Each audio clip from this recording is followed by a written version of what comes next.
ಮೊದಲು ಹೆಸರು ಕಾಳು ತೊಳೆದು ಕುಕ್ಕರಲ್ಲಿ ಹಾಕ್ಕೊಂಡು 2 ವಿಸಿಲ್ಸ್ ಕೂಗಿಸ್ಕೋಬೇಕು.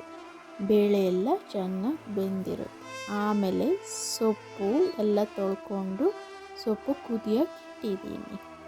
ಸೊಪ್ಪು ಕುದೀತಾ ಇರಬೇಕಾದ್ರೆ ಉಪ್ಪು ಒಂದು ಸ್ವಲ್ಪ ಹಾಕಿ ಚೆನ್ನಾಗಿ ಕುದಿಸ್ಕೋಬೇಕು. ಸೊಪ್ಪಿಗೆ ನೀರು ಹಾಕೋದು ಬೇಡ. ಸೊಪ್ಪು ತೊಳೆದಿರೋ ನೀರಲ್ಲೇ ನಾವು ಕುದಿಸ್ಕೊಂಡ್ರೆ ಸಾಕು. ಕುದ್ದಿರೋ ಸೊಪ್ಪನ್ನ ಎತ್ತಿ ಸೈಡ್ಗೆ ಎತ್ತಿಕ್ಕೋಬೇಕು. ಆ ನೀರು ಹಂಗೆ ಇಟ್ಕೋಬೇಕು ನಾವು. ಬಸ್ಸಾರಿಗೆ ಈರುಳ್ಳಿ, ಬೆಳ್ಳುಳ್ಳಿ, ಕರ್ಬೇವಿನ ಸೊಪ್ಪು, ಒಣಮೆಣ್ಸಿನ್ಕಾಯಿ ಹಾಕಿ ಒಂದು ಸ್ವಲ್ಪ ಎಣ್ಣೆ ಹಾಕಿ ಹುರ್ಕೋಬೇಕು. ಅದೊಂದು ಸ್ವಲ್ಪ ಹುರಿದಿದ್ದೆಲ್ಲ ಆದಮೇಲೆ ಟೊಮೆಟೊ ಹಾಕ್ಕೊಂಡು ಹುರ್ಕೋಬೇಕು. ಅದನ್ನು ಟೊಮೆಟೊ ಎಲ್ಲ ಹುರಿದಿದ್ದೆಲ್ಲ ಆದಮೇಲೆ ಅದಕ್ಕೆ ಜೀರಿಗೆ, ಮೆಣಸು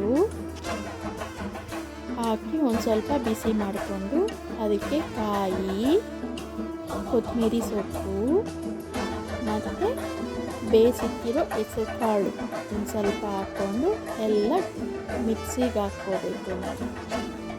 ಮಿಕ್ಸಿಗೆ ಹಾಕಿ ಮಸಾಲೆ ನೈಸ್ ಮಾಡಿಕೊಂಡು ಒಗ್ಗರಣೆಗೆ ಎಣ್ಣೆ ಹಾಕ್ಕೊಂಡು ಸಾಸಿವೆ, ಒಣಮೆಣ್ಸಿನ್ಕಾಯಿ, ಕರ್ಬೇವಿನ ಸೊಪ್ಪು ಇವೆಲ್ಲ ಹಾಕ್ಕೊಂಡು ಒಗ್ಗರಣೆಗೆ ಒಂದು ಸ್ವಲ್ಪ ಫ್ರೈ ಆಗೋವರೆಗೂ ಇರಬೇಕು. ಒಂಚೂರು ಫ್ರೈ ಎಲ್ಲ ಆದಮೇಲೆ ರುಬ್ಬಿರೋ ಮಸಾಲೆಯನ್ನು ಹಾಕ್ಕೊಂಡು ಎಣ್ಣೆಯಲ್ಲಿ ಒಂದು ಸ್ವಲ್ಪ ಫ್ರೈ ಮಾಡ್ಕೋಬೇಕು. ಫ್ರೈ ಆದಮೇಲೆ ಸೊಪ್ಪು ಬಸ್ತಿರೋ ನೀರು, ಕಾಳಿಂದು ಎಲ್ಲ ಅದಕ್ಕೆ ಬಸ್ಸಾರಿಗೆ ಹಾಕ್ಕೊಂಡು ಹುಣಸೆಹಣ್ಣು ಕಿವುಚ್ಕೊಂಡು ಎಷ್ಟು ಹುಳಿ ಬೇಕೋ ಅಷ್ಟು ಮಾತ್ರ ಹಾಕ್ಕೋಬೇಕು ನಾವು. ಆಮೇಲೆ ಅದಕ್ಕೆ ಒಂಚೂರು ಉಪ್ಪು ಹಾಕ್ಕೋಬೇಕು ನೋಡಿಕೊಂಡು. ಸೊಪ್ಪಿಗೆ ಉಪ್ಪೆಲ್ಲ ಹಾಕಿರ್ತೀವಿ ನೋಡ್ಕೊಂಡು ಹಾಕ್ಕೋಬೇಕು. ಈಗ ಪಲ್ಯಕ್ಕೆ ಒಗ್ಗರಣೆಗೆ ಬಾಣಲಿ ಇಟ್ಕೊಂಡು ಎಣ್ಣೆ ಹಾಕಿ ಸಾಸಿವೆ, ಕರ್ಬೇವಿನ ಸೊಪ್ಪು ಮತ್ತು ಒಣಮೆಣ್ಸಿನ್ಕಾಯಿ ಹಾಕಿ ಒಂಚೂರು ಫ್ರೈ ಮಾಡ್ಕೋಬೇಕು. ಆಮೇಲೆ ಈರುಳ್ಳಿ ಹಾಕಬೇಕು. ನಾವು ಹಚ್ಚಿಟ್ಕೊಂಡಿರೋ ಈರುಳ್ಳಿ ಪಲ್ಯಕ್ಕೆ ಹಾಕ್ಕೋಬೇಕು.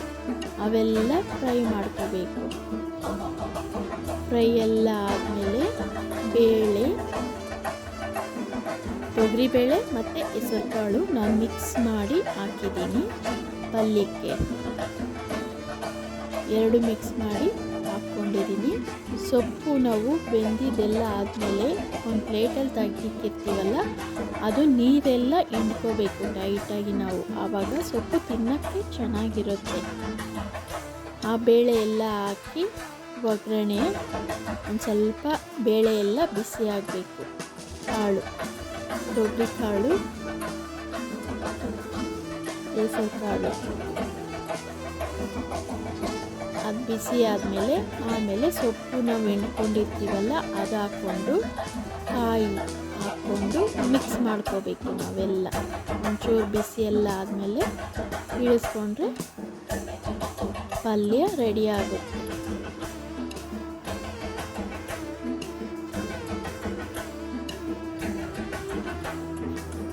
ಪಲ್ಯ ರೆಡಿಯಾಗಿರುತ್ತೆ.